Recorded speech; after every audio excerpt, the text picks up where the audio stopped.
Bom, pessoal, trazer aqui uma aula hoje sobre desenhos de estudos em epidemiologia. Muito interessante, né? Para alguns sim, para outros um pesadelo. Se você está vendo essa versão do vídeo que eu estou falando isso, é porque você está recebendo este vídeo aqui antes dele ir para o YouTube. Então, os meus parabéns, porque realmente, né, quer dizer que você é um privilegiado pela minha pessoa. E para quem está vindo pelo YouTube, né, que o vídeo vai começar da parte agora. Fala pessoal, tudo bem? Sejam bem-vindos aqui a mais um vídeo do Medicina Dia a Dia. Hoje eu estou trazendo aqui um vídeo, né, o primeiro de uma série de vídeos em que eu vou estar tentando explicar alguns conceitos que a gente aprende na faculdade de Medicina. Isso aqui é tanto para estudantes de Medicina, quanto para estudantes de outras áreas da saúde e também para todo mundo que tem interesse, né? O conhecimento não quer demais, então você não necessariamente precisa ser dessa área para ter interesse nessas disciplinas. Então, seja bem-vindos e vamos lá, roda a vinheta e depois a gente começa com o vídeo. Bom, pessoal, o tema de hoje são os desenhos de estudos em epidemiologia. Mas antes, eu quero passar para vocês rapidamente o conceito de causalidade, né? Ali em cima está escrito errado, não se importem, na epidemiologia. Basicamente, a epidemiologia ela tem um de seus pilares, né, a tentativa de buscar e definir quais são os fatores que desencadeiam as doenças. Por que isso é importante? Isso é importante para a gente conseguir chegar num diagnóstico e estabelecer um tratamento. Então, por exemplo, eu faço estudos epidemiológicos que eu consigo associar a cardiomegalia com pessoas que moram em casas de pau a pique. Então, eu posso começar a suspeitar que existe alguma coisa ali que está causando uma maior prevalência ou incidência desses casos nessa população que eu coloquei como hipótese. E aí, quando eu vou pesquisar, eu vou descobrir o quê? Que nesses tipos de residência, eu tenho a presença do besouro barbeiro. Então, eu consigo descobrir a causa. Isso me ajuda a descobrir a causa. Talvez não me leve diretamente, né, mas já me ajuda. Então, né, a gente estuda também o conceito de causa, né, e como a epidemiologia se relaciona com isso. Então, assim, a gente já viu, né, que um dos principais pilares assim, da epidemiologia também está em buscar identificar as causas e as maneiras de evitar uma doença. Já vimos por que isso é importante também. Então, seguindo em frente, a gente vai ver aqui um âmbito histórico. A gente teve, né, rapidamente passando, na antiguidade, um contexto onde as pessoas associavam as doenças de uma concepção mais religiosa. Então, era um castigo de um determinado deus, ou então, uma outra linha de pensamento falava que era um desequilíbrio entre elementos. Também era uma outra linha de pensamento. Na Idade Média, o que teve bastante força foi aquele paradigma miasmático, né? Então, as pessoas acreditavam num miasma, né, que era uma substância, alguns dizem que era emanada dos pântanos e coisas assim, que causava a doença nas pessoas. Mas é claro que a concepção religiosa também não foi abolida. Então, né, às vezes isso era usado até como uma ferramenta de coerção. Né? Você está doente porque você está desagradando a igreja. Né? Também foi usado nesse sentido. No século XVIII, a gente teve as causas sociais e, por fim, no século XIX, chegou a era da bacteriologia. O que também foi um problema, porque foi um período no qual a gente trabalhou muito, né, a humanidade trabalhou muito com o modelo unicausal. Então, era assim, é o hospedeiro, o ambiente e o agente. Acabou. O agente vai no hospedeiro, causa a doença. Então, foi algo que se fixou muito nesse conceito de um agente, uma doença. Mas o que de fato é a causa de uma doença, né?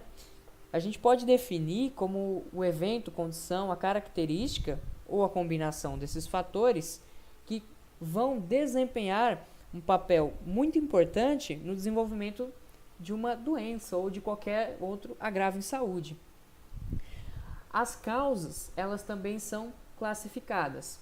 Elas são classificadas em causas suficientes e em causas necessárias. As causas suficientes, né, geralmente são, na verdade, um conjunto de causas que, quando presentes, necessariamente causam uma doença ou qualquer outro agravo. A causa necessária é aquela que, sem ela, a doença não ocorre. E aí, né, vamos rapidinho aqui só para... Vocês vão entender o porquê que eu estou passando esses conceitos de causalidade no começo de uma aula de desenhos de estudo em epidemiologia. Em 1965, nosso amigo Bradford Hill, que está aí, ele definiu alguns critérios para a gente trabalhar com as causas. Poxa, eu sou um pesquisador, eu quero descobrir a causa de determinada doença. Eu vou lá, vou fazer um estudo, né? Vou usar um dos meus desenhos em estudos, um dos meus métodos de estudos em epidemiologia para definir e descobrir a causa de determinada doença. Quais são os critérios, né, que eu vou ter que seguir? Porque a gente precisa estabelecer critérios. Os critérios que Bradford e Hill definiram foram 9, que foram a temporalidade, ou seja, a minha exposição deve preceder a minha doença, entendeu? Então, assim, a picada do meu besouro barbeiro deve preceder, e no caso precede muito, a cardiomegalia, ou seja, a doença de Chagas. A plausibilidade, né, ou seja, tem que estar de acordo com o modelo biomédico existente. Não adianta propor uma coisa assim escabrosa que não tem base biológica alguma. Tem que ter consistência, né? Ou seja, tem que funcionar essa mesma associação em outras populações, o gradiente biológico, força de associação e assim vai. Eu não vou me prender muito aqui que o nosso objetivo, meus caros amigos, minhas caras amigas, não é a causalidade, mas na verdade são os desenhos de estudos em epidemiologia. Então vamos lá, larga o celular e vem comigo, vamos continuar aqui. Posteriormente, a gente teve o Rothman, ou Hotman, ou Hotmail, não sei, você fala como você quiser o nome dele, tá aqui, ó. Ele definiu o modelo de causas componentes. Para esse nobre amigo aqui, não existia uma única causa para um adoecimento. Ele trabalhava com modelinho de pizza. Eu não coloquei imagem aqui porque não é nosso foco, mas é um modelinho onde a gente tem várias causas para que a gente chegue a um determinado desfecho, a uma determinada doença. Ele também colocou que esses eventos, condições, etc., devem necessariamente preceder o adoecimento. Ou seja, assim como Bradford já tinha dito, a gente precisa que esses fatores de risco eles sejam anteriores ao meu desfecho, à minha doença. Exatamente um raciocínio assim muito fácil. Para um conjunto de fatores causar algo, tem que acontecer antes desse resultado. Ficou meio confuso, mas acho que deu para entender. O Rothman, ele trabalhou com a força dos efeitos, né? Ou seja, ele dizia que se eu perceber que uma causa está participando de como causa suficiente em vários agravos ou em uma proporção muito grande, então eu atribuo maior força de efeito a ela. O que no caso, né, é essa causa suficiente que eu falei? A causa suficiente, só recapitulando, é o conjunto de causas que necessariamente vai levar à minha doença. Então, se eu vejo que nos casos, por exemplo, de CA de pulmão, câncer no pulmão, eu vejo que o tabagismo ele está sempre presente nessas causas, né, nesse conjunto de causas, então eu vou atribuir uma força de efeito muito grande a ele. E também a interação entre as causas. A gente pode ter interação de causas. Às vezes o cara já tem uma predisposição genética a um câncer. Ou então às vezes ele trabalha alguma usina, alguma coisa, ele fica inalando fumaça. A gente tem que entender que tudo é um conjunto de causas. Né? Então, essas causas, elas não necessariamente precisam acontecer simultaneamente, mas elas têm que ter uma base biológica para interagir. Não é também tudo jogado de qualquer jeito. E ele também fala sobre o período de indução, que é o tempo em que uma exposição, né, uma ação de causa e até chegar no início da minha doença propriamente dita. Então, assim, para só vocês pegarem essa parte de causalidade e colocar na cabeça. Existem outros modelos também, como por exemplo o modelo ecológico e o modelo de rede de causas. Mas, para uma introdução, é isso aqui. Se você não entendeu essa parte, não se preocupa, porque o foco da aula não é esse. Mas isso aqui vai te dar uma base para você lembrar, para você entender, por exemplo, algumas aplicabilidades dos meus estudos em epidemiologia. Então vamos lá começar, né, a parte interessante aqui. Tipologia. Então, como é que a gente divide os tipos de estudos em epidemiologia? A gente pode ter, então, os estudos agregados ou individuais, ou seja, eu posso trabalhar, por exemplo, entrevistando cada uma das pessoas do meu público-alvo, né, da minha população-alvo, ou então posso trabalhar com agregados. A gente já vai entender como é que é isso aí. Esses estudos, eles podem ser descritivos ou então eles podem ser analíticos, né? Nos estudos analíticos, gente, a gente vai buscar observar relações entre algum fator de risco e o desenvolvimento do meu agravo.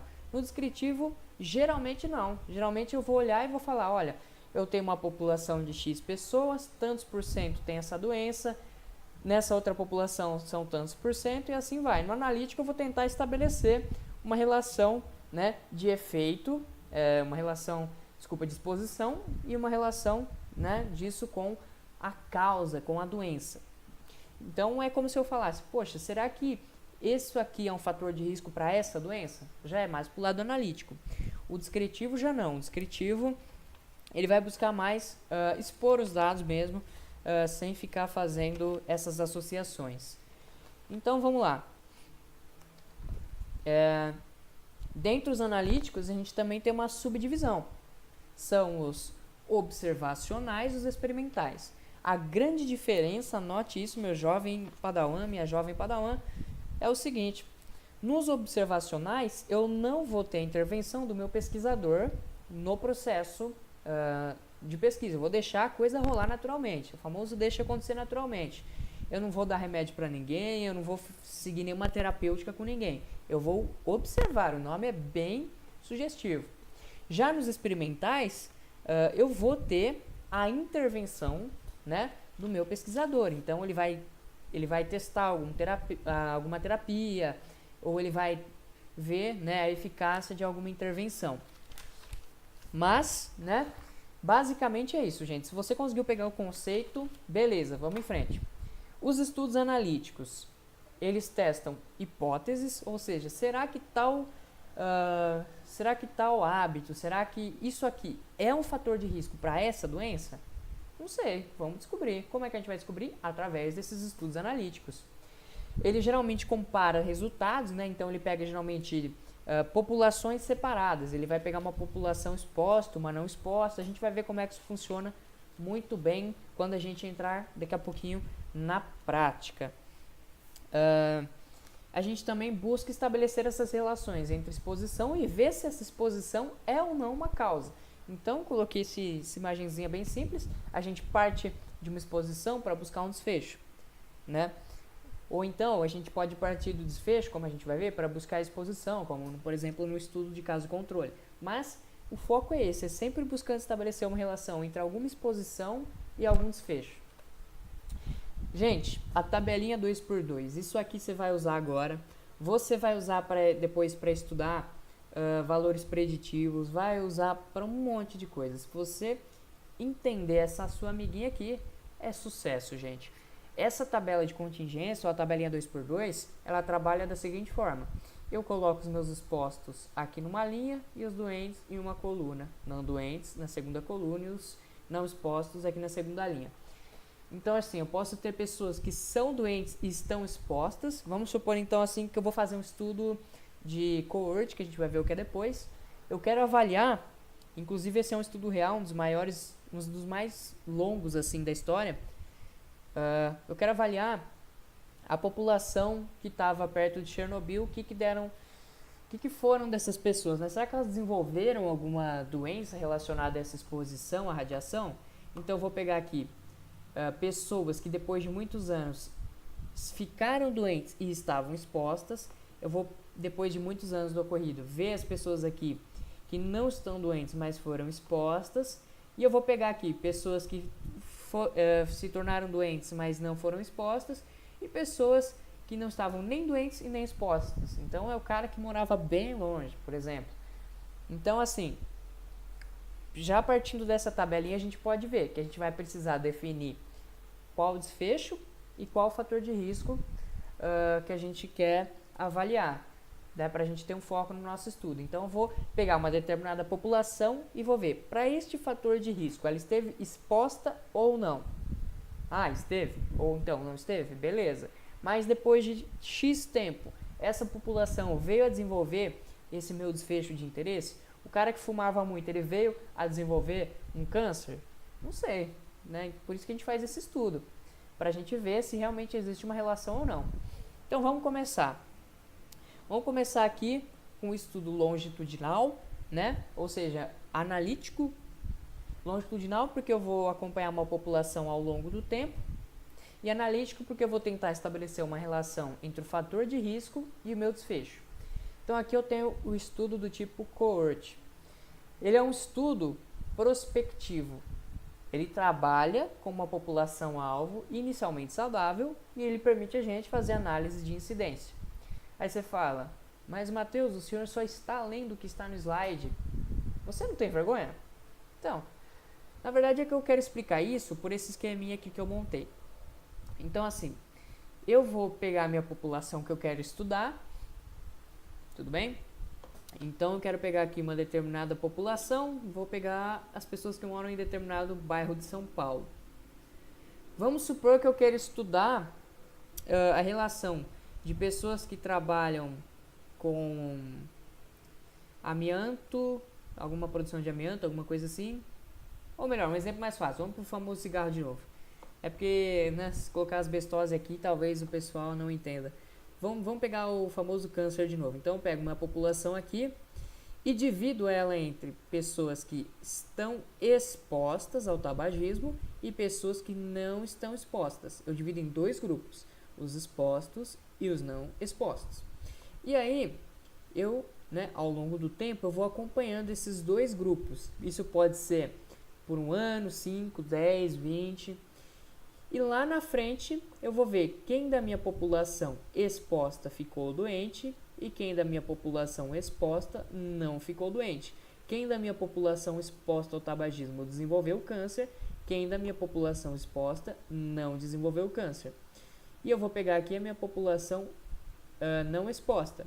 Quantas pessoas dessa minha população não exposta ficaram doentes e quantas pessoas dessa minha população não expostas continuaram saudáveis, ou seja, não ficaram doentes.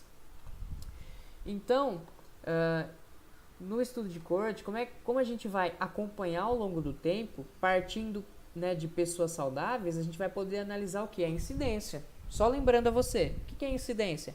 É o número de casos novos dentro de uma população. Tudo bem? A prevalência já é, né, só para deixar já em mente, é o número de casos pela população.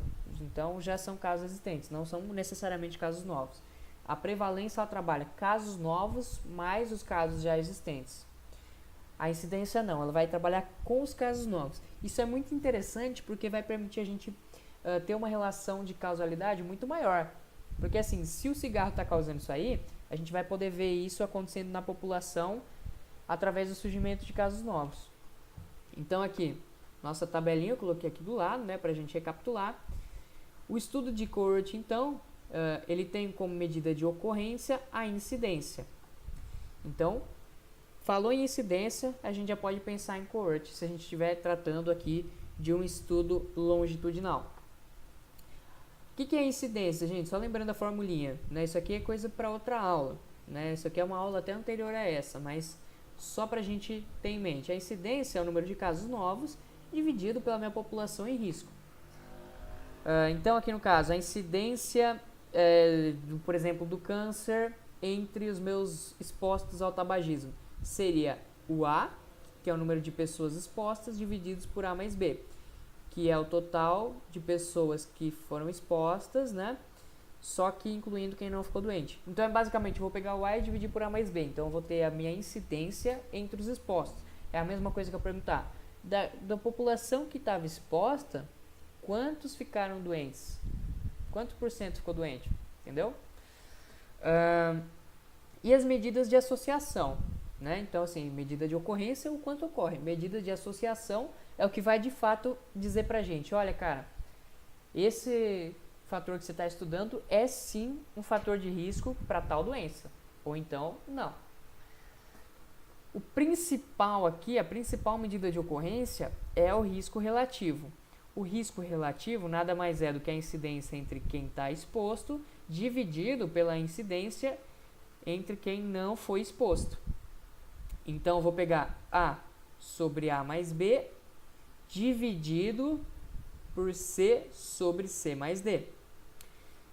E aí eu vou ter o meu risco relativo, que é quantas vezes maior é a chance de quem foi exposto a esse fator de risco desenvolver essa condição em relação a quem não foi exposto. Quantas vezes mais chance o tabagista tem de ter câncer do que o não tabagista, entendeu? E a gente também tem outras duas medidas que não são as principais, mas né, que são bem importantes, que é o meu risco atribuível e o meu risco atribuível populacional. O meu risco atribuível, eu vou ver a incidência entre os expostos e entre os não expostos. E aí depois eu vou poder calcular quantos por cento maior é a chance de eu ter essa minha doença nos meus expostos. É interessante porque o risco atribuível, ele permite a gente ver o que exclusivamente foi causado por esse meu fator de risco. Porque, por exemplo, eu posso ter pessoas que não foram expostas ao tabagismo, por exemplo, e desenvolveram o câncer. Então, eu tenho que fazer essa subtração, porque eu quero exclusivamente essa incidência nas pessoas que foram expostas. Eu também tenho o risco atribuível populacional, né, que aí eu vou calcular a incidência total, né, subtraído a minha incidência entre os não expostos. Então, eu vou calcular a incidência de todo mundo e subtrair a incidência entre os não expostos. E aqui, lembra do risco relativo que eu falei que era o mais importante? Então, como é que a gente vai interpretar o risco relativo? O risco relativo é o seguinte, pessoal. Se a gente tiver um risco relativo maior do que 1, então a gente considera que existe uma associação positiva. Isso significa que realmente esse meu fator de risco ele realmente está associado a determinada doença. Se ele for igual a 1, significa que a chance de quem foi exposto ter a doença é a mesma chance de quem não foi exposto a determinado fator de risco. Então, não existe associação entre o fator de risco e a doença que eu estava propondo para essa hipótese. E se for menor que 1, né, pode ser que seja um fator de proteção. Então, eu quero avaliar o efeito que uma vida fisicamente ativa, né, alguém que pratica atividade física, se realmente a atividade física é um fator de risco para doença cardiovascular ou não. Então, eu comparo uma população que está exposta, entre aspas, né, à atividade física e uma população que é sedentária. Quando eu for calcular o meu risco relativo, eu vou ver que vai dar abaixo de 1. Ou seja, na verdade, é um fator de proteção. Por quê? Porque se eu exponho a pessoa a esse fator, a ocorrência da doença nessa população exposta vai diminuir e não aumentar. E aqui, né, muito cuidado com os intervalos de confiança. Gente, esses estudos aqui, eles têm um intervalo de confiança, que é tipo assim, olha, o meu risco relativo deu, sei lá, 3, mas considerando que possa haver alguns erros, não sei o que, a gente considera que ele pode assumir o valor de 0,8 até 3, entendeu? Então, assim, se dentro do meu intervalo de confiança eu tiver um número 1, então eu vou desconsiderar. Eu vou considerar que não existe associação. Eu posso ter um risco relativo de 300 mil, mas se eu tiver um intervalo de confiança que inclua o número 1, acabou. Eu vou considerar que não existe associação. Coorte, quais são as vantagens desse estudo? Ele vai permitir que eu estude múltiplos efeitos. Por quê? Porque eu tenho a minha população, acompanhei ela ao longo do tempo e vi o que aconteceu com ela, porque no início era todo mundo saudável. Ela vai permitir o estudo de exposições raras, então, né, eu posso selecionar uma população que vai me permitir estudar uma exposição rara. Tem uma probabilidade menor de viés, porque eu vou estar acompanhando o que vai estar acontecendo com a minha população, eu não vou de fato selecionar uma população que já está doente, e eu vou poder medir a minha incidência, diferente do estudo transversal e diferente dos estudos de caso controle. As vantagens delas são o custo, né? Uma pesquisa muito cara, são demoradas, né? Às vezes eu tenho que ficar acompanhando uma população por décadas. Eu tenho a perda de follow-up, que na verdade é o seguinte: eu comecei meu estudo avaliando 500 pessoas. Um número pequeno, tem pesquisas aí de coorte que avaliam mais de 50 mil pessoas de uma vez. Algumas pessoas se mudam, outras falecem, outras deixam de participar do estudo, então eu vou perdendo esse acompanhamento. E é inadequado para doenças raras, porque penso, né, se eu pego uma doença extremamente rara, adrenoleucodistrofia, não sei. Então eu vou ter que pegar uma população gigantesca e cruzar os dedos para alguém desenvolver a condição. Então não é viável. Então aqui tem um exemplo de estudo de coorte, né, para vocês, quando verem um exercício assim, conseguirem distinguir e dizer isso aqui é coorte. Então, né, uma equipe da área da enfermagem realizou uma pesquisa junto aos empregados de uma empresa com o objetivo de verificar a associação entre o fumo e o câncer. Beleza. Então já descarto que é meramente meramente descritivo. Eu não vou só descrever, eu quero associar uma coisa com a outra. Então já trata de um estudo analítico. Considere ainda que empregados da empresa tenham preenchido um questionário acerca de seus hábitos de vida, no qual se perguntava se eram ou não fumantes. Então aqui eu já tenho o meu fator de risco hipotético, formando-se então dois grupos, indivíduos fumantes e outros não fumantes, ou seja, indivíduos expostos e os não expostos. Decorridos 10 anos, ó, isso aqui, gente, esse decorridos 10 anos aqui, é como se ele gritasse, é coorte, é coorte. A equipe observou que o fumo estava diretamente relacionado ao desenvolvimento de câncer. Então eu peguei uma população, separei com base em expostos e não expostos. Ó, peguei uma população, separei em expostos e não expostos, esperei um tempo, que nesse caso foi de 10 anos, e ao final avaliei quem desenvolveu, e quem não desenvolveu a doença, que no caso é o câncer. Então é coorte com certeza. Estudos de caso controle. Né? A molecada tem muita dificuldade para diferenciar um do outro. O caso controle ele vai partir do desfecho para chegar na exposição. Essa é uma grande diferença. Se você puxar aí na memória, 4 minutinhos atrás no máximo eu falei para você que o coorte ele parte de uma exposição para ver se ela tem relação com o desfecho. No caso controle é o contrário. Eu vou partir de um desfecho e vou buscar as exposições. Aqui eu vou trabalhar com o grupo controle e um grupo que está com a minha doença. Então eu tenho aqui o grupo controle, que é o grupo de pessoas que não têm a doença, e aqui eu tenho o grupo de pessoas que têm essa determinada doença. E aí, né, eu estou aqui no presente com essas pessoas e vou buscar o quê? Informações do passado. Então eu vou pegar esses dois grupos e vou comparar quais hábitos de vida o pessoal do meu grupo controle tinha há 5 anos atrás, por exemplo. E eu vou pegar o pessoal que tem a doença e vou fazer, né, essas mesmas indagações. Eu posso fazer por meio de questionário, né, não é tão confiável, ou eu posso também olhar prontuários médicos, registros de época. Então, a grande diferença do estudo de caso controle para o coorte é que eu vou partir do desfecho para as exposições, que no caso é o caso controle, e no outro eu vou partir das minhas exposições, né, e buscando ver quais serão os desfechos, que no caso é coorte. Então, como eu já disse, eu vou partir do desfecho até chegar à exposição, eu vou estabelecer um grupo controle, que são pessoas saudáveis para minha comparação, e eu tenho aqui, tome nota, meu jovem gafanhoto, que ele é o método mais prático para investigar etiologias raras ou com prolongado período de latência. Então, se eu quero ver alguma doença que tem uma causa muito rara, ou uma doença rara em si, ou então se é uma doença que tem um período muito longo de latência, eu, por exemplo, Chagas mesmo, né? Eu posso então fazer o uso do caso controle. Por quê? Porque eu vou pegar uma população já de pessoas doentes. Então eu vou pegar pessoas doentes e pessoas não doentes. Então eu posso selecionar. Então se eu quero uma doença muito rara, eu vou direto na pessoa que tem essa doença, né?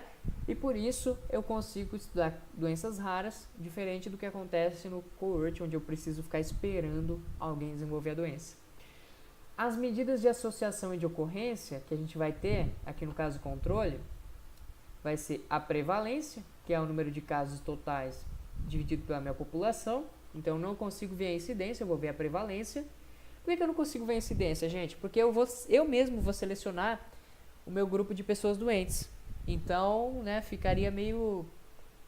na verdade, fica, né, impossível eu trabalhar com incidência aqui. Eu vou conseguir ver a prevalência. E, né, as medidas de associação, eu coloquei aqui a principal, que é a odds ratio, que, na verdade, ela é bem equivalente, assim, ao risco relativo, só que ela trabalha de uma forma um pouco diferente. A interpretação dela é parecida. Quantas vezes o meu grupo de exposto tem mais chances de desenvolver tal agravo se exposto a isso aqui? Então, assim, se a gente tiver um odds ratio maior do que 1, existe uma associação positiva. Se ele for igual a 1, não existe associação. Se for menor que 1, associação negativa. É exatamente igual, né, ao risco relativo que a gente viu, só que o cálculo é diferente, né? E a gente tem que ter em mente que também eu vou ter aquela preocupação com o intervalo de confiança. Se incluir o número 1, eu descarto, coloco que não existe associação. Aí você fala para mim, mas Matheus, como é que eu calculo esse intervalo de confiança? Olha, se você vai fazer uma prova de medidas de associação e ainda não teve essa matéria, não se preocupe, vai ser dado um enunciado e aí cabe a você interpretar. Vamos lá. Caso controle. Então, quais são as vantagens? Baixo custo, eu posso estudar muitos fatores de risco simultaneamente. Por quê? Porque eu já estou partindo de uma população que já está com o meu agravo, que já está com o meu desfecho. E eu estou questionando ou procurando registros para ver exposição. Então, eu posso buscar não apenas por uma exposição, posso buscar por várias. E eu não preciso acompanhar os participantes. Eu posso chegar, fazer o meu trabalho, né? Como ele é retrospectivo, eu vou pegar dados do passado, eu não vou precisar ficar acompanhando, né? Então, eu vou trabalhar presente e passado. No meu coorte, eu trabalho o presente e o futuro, ou se eu estiver tratando de coorte retrospectivo, eu também trabalho passado. Só que a diferença, eu sempre parto da exposição para buscar o desfecho. No caso, controle é o contrário, eu parto do desfecho para buscar a exposição. Desvantagem, geralmente só inclui casos novos, né?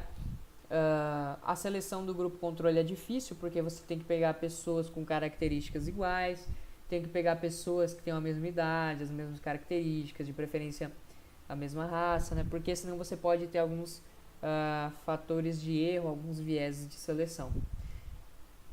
E, né, como você trabalha com dados do passado, você pode acabar tendo dados inadequados, incompletos ou falhos. Tem vieses de memória, então às vezes você vai fazer um estudo desse e o seu participante não consegue se lembrar, não consegue te informar direito como é que eram os hábitos, como é que era a relação dele com determinados fatores de risco. Aqui tem um exemplo de caso controle, né? Considere que uma pesquisa foram formados 2 grupos. Um dele composto por pessoas que tiveram câncer de pele e outros que não tiveram essa doença, ou seja, estabeleci um grupo controle e um grupo de doentes. Considere também que os doentes que tinham câncer de pele foram investigados para saber se foram expostos a fatores de risco, como por exemplo a luz solar, de modo a relacionar tais fatores de risco são causas contribuintes da doença, ou não.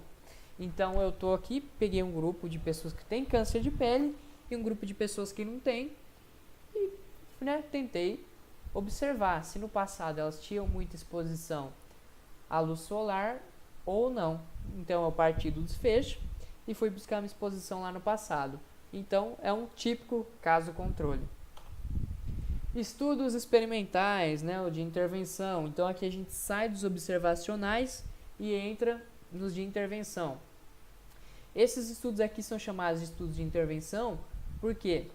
Porque quem está realizando, ou seja, o meu pesquisador, ele vai intervir, né? Ele não é aquele que deixa acontecer naturalmente.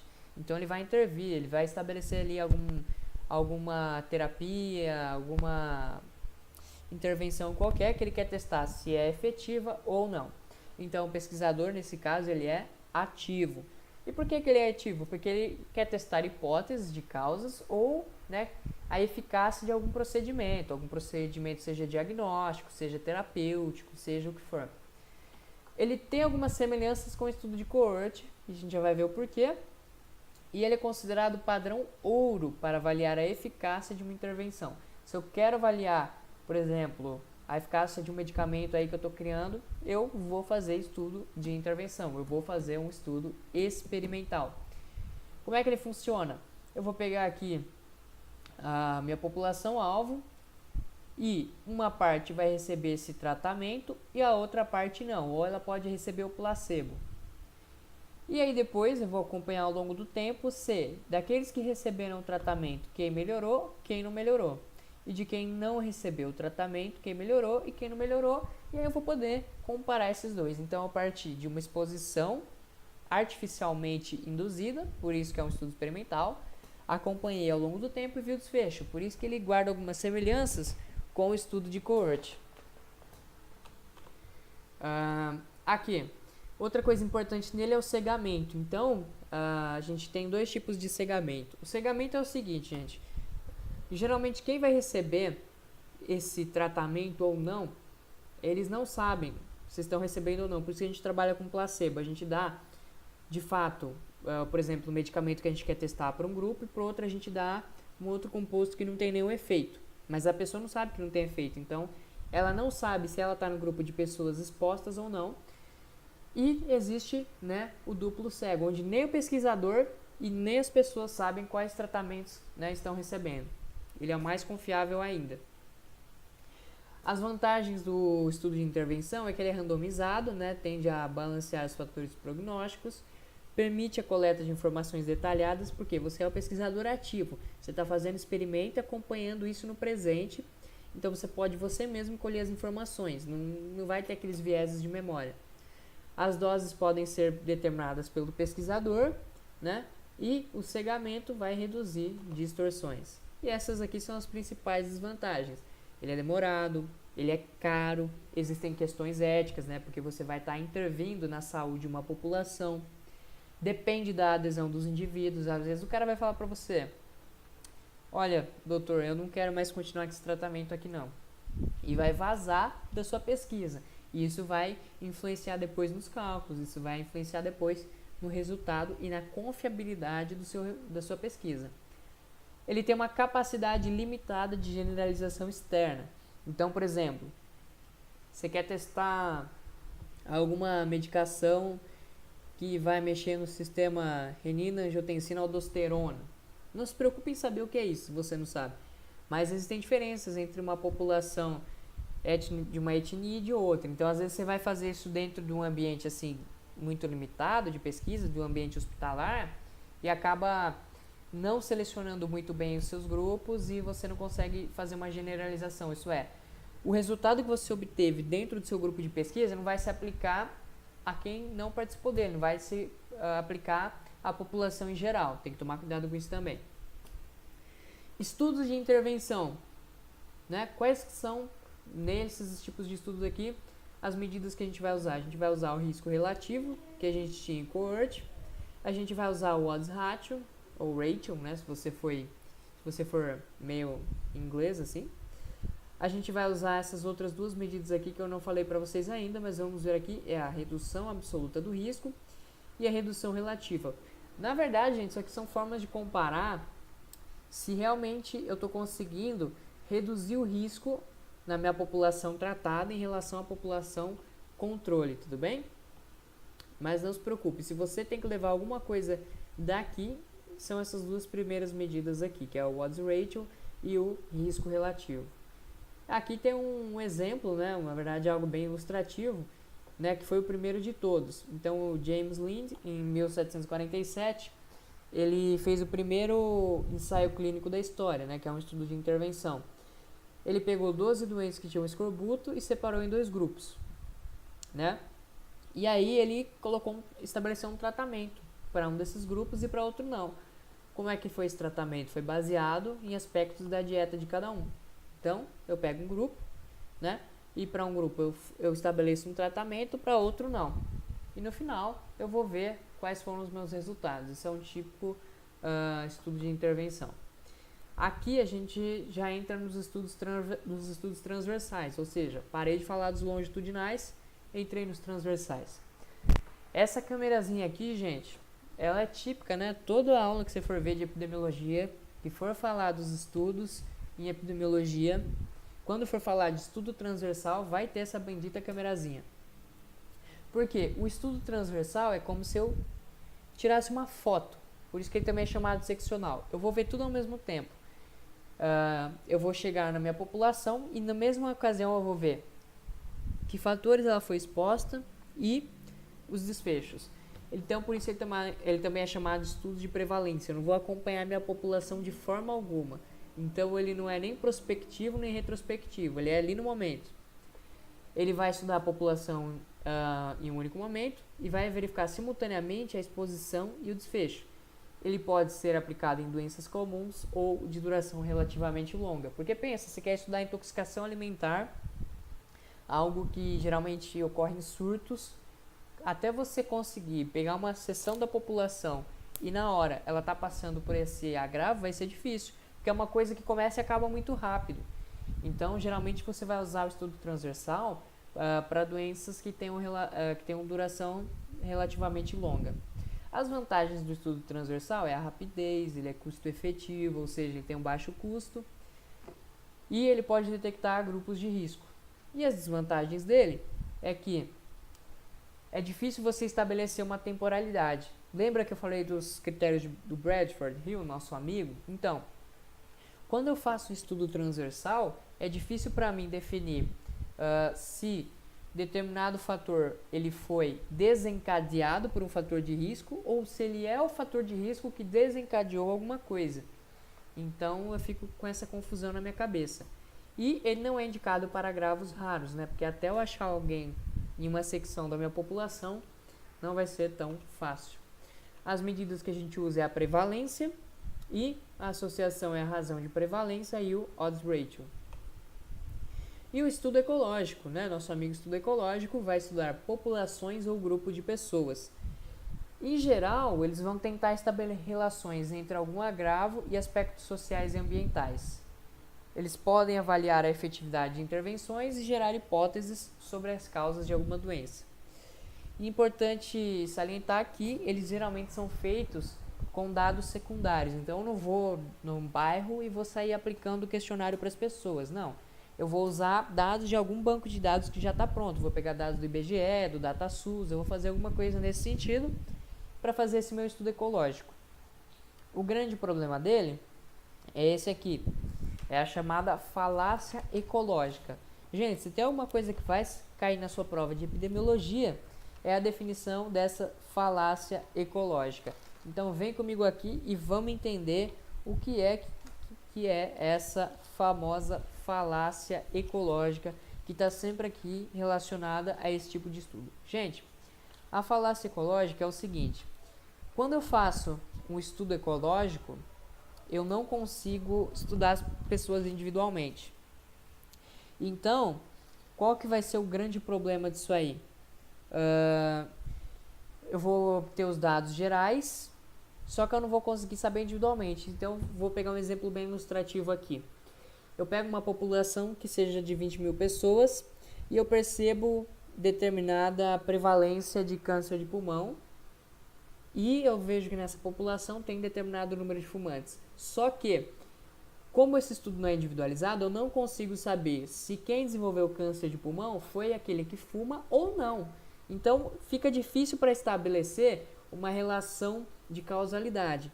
Fica difícil para mim conseguir definir se algo é de fato a causa ou não. Então, esse é o grande problema. Então, as desvantagens é a falácia ecológica, não permite associação em nível individual. Eu tenho pouco controle sobre os fatores de confundimento, porque realmente eu estou estudando uma população de uma maneira nem um pouco individualizada, eu não tenho controle nenhum sobre os fatores de confundimento. As vantagens, ele é rápido, é barato, é muito fácil de fazer, porque eu uso dados secundários, e ele pode ser usado para avaliar a efetividade de programas e para gerar hipóteses. As medidas de ocorrência dele são percentuais, as prevalências e as medidas de associação são os coeficientes de correlação e regressão. Mas esse aqui eu nem coloquei os dados aqui, porque dificilmente é cobrado. Então, é isso. Não deu para se aprofundar muito, porque realmente ficaria muito extenso mesmo. Mas, né, para fins de uma visão geral, Espero que tenha ajudado a todos. E é isso aí, meu povo. Agora, leia, estudar e vão pra cima.